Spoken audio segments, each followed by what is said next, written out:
Greetings from Columbus, Montana, and I've been here for, this is going on day 3. I was dropped off here by my in-laws, and on Thursday, waiting for the car that had the engine pretty much blow, basically a through rod. I sent my family ahead so they could get back to the homestead, take care of the animals that we have there, and expecting the car to be fixed probably by Friday or Friday night. Well, it's Saturday morning, and there's been a few snags. So just to kind of talk about trips and what to do, and I have pretty much planned this to the best of my ability. I made all the logical choices I could possibly make. And sometimes you get to a position where you're like, you just got to roll with it. So the story, as the videos have kind of progressed, we start off with leaving Idaho, and then seeing the Back to the Future car, which is pretty awesome. And then the breakdown that happened pretty much a few miles outside of Columbus, and we literally kind of lagged the car, kind of nursed it into this community. Well, Columbus is a great little community. It's the county seat of Stillwater County. It's a small little town, probably maybe 1,000 or so people.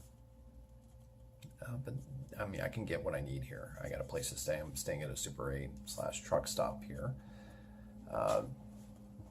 There's a McDonald's across the street if I actually wanted to use it. I've been to Subway once. They have that. That doesn't seem to be the problem, though. The problem is that I'm stuck here waiting for the car to get fixed, and the mechanic is doing the best he can. I cannot fault him at all. In fact, to be broken down in Columbus, right where I'm at, with the mechanic that I have working on that car, some people get this fear of, being broken down in a small town, being taken advantage of, and all that. I don't feel that at all with this mechanic shop, Emmett Mechanical Services. This guy is a straight arrow. He's honest. He's even coming in on a Saturday. He really has strict hours for himself. And I understand when you're in a community like this that you do have to get strict hours. Even my wife on her own business is trying to get more strict hours for herself because she'll end up working all the time. So what a great guy to actually come in on a Saturday morning to see if he can troubleshoot the vehicle one last time. So this is what happened. It's not his fault, but it's pretty much he bought a used motor, and we went with whatever we could find. And the closest thing we could find was a comparable motor, not a great motor, but a comparable one, better than what I have in the car. I just had the timing belt replaced in mine, so I had him take the timing belt off of mine and put it on the used motor that we're getting. So he puts it in, boom, there's a flag.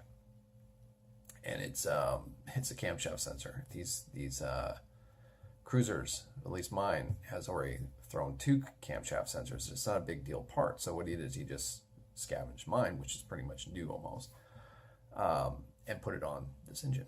Code goes away. So he's fixing it up, puts it all together, and then there's a misfire in one of the pistons. So he takes the spark plug out, finds that it's been arcing. So the electrical system in the motor is bad. So he takes mine, harvests the electrical system out of my motor, which is good, puts it on this motor, thinking that would be the situation. Takes it for a test drive. A cylinder is still misfiring. He was thinking maybe that spark plug was in, or the electrical system, but it's not. So now right now I'm waiting for him. He's going in this morning, and he's going to determine Is it a fuel injector, which possibly could be, or the engine cylinder is bad? If the engine cylinder is bad, then he's got to pull the entire motor out, harvest my parts back out of it, and send that motor back. Yeah, that means I have to wait for another motor to come. That could be shipping, could be a couple days, unless there's one nearby. This was pretty much it that they could find. So, day 3, if that is not an injector problem, could turn into a week or more. At this point, I'm trying to figure out what to do if that happens, and I'm almost like not wanting to go there. So, this is the adventure of taking vacations, and it almost makes a person not want to take a vacation unless you're flying to the destination, renting a car.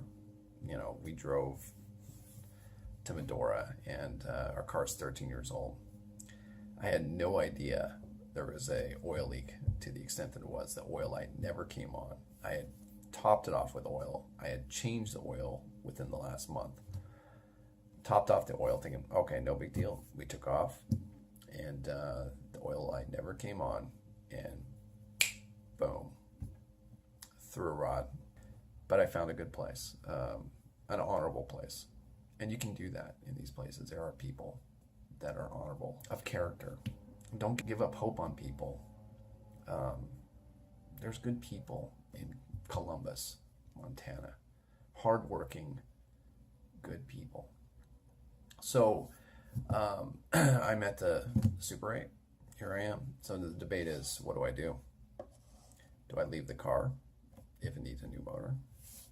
Or will it be ready before 11 o'clock, before checkout, and I can just go home?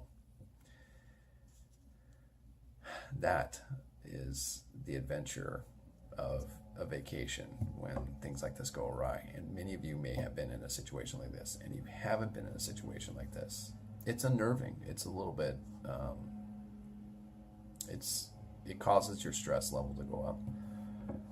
But yesterday I just spent my time volunteering at the Historical Museum, the Beartooths Historical Museum. I'm in a small classroom, and this is actually a cabin that's been reconstructed outside. This is the original school building of the area in 1897. So it's a little log cabin style.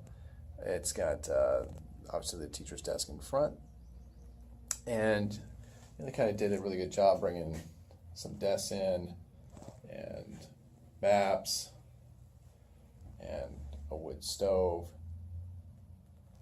So just, if you're in a town and you're stuck because your car broke down, there are plenty of things to do. This museum, if you ever get stuck in Columbus, this museum is free.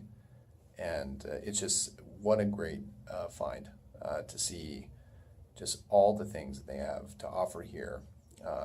Talking about the Crow Nation and what happened to them in this area as far as their reservation goes. It was fascinating to hear about the encroachment on their land.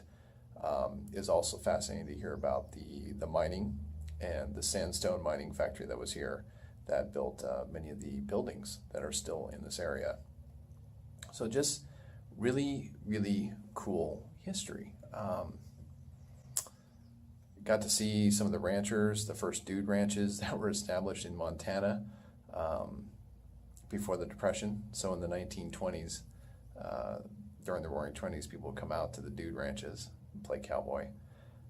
Mel Gibson, I guess, owned a ranch up here for a while, sold it back in 2005. So just finding out different stories about a criminal, what he did, the brutal murder, his hanging. And that was back in, 1937, where a resident of this county was hung for brutally murdering and leaving the one witness for dead, which was a small boy, after murdering his parents in front of him. Just fascinating history here to hear the NPR radio show playing in the background as they built the entire historical display to kind of talk about what happened at that time. So anyway, I'm just going to keep exploring. I decided since I have an extra day here waiting for the car, I might as well volunteer and help out the museum. And so I'm going to come back tomorrow and do some volunteer work. It'll be fun to just kind of, help out with the archives and all the stuff they're working on.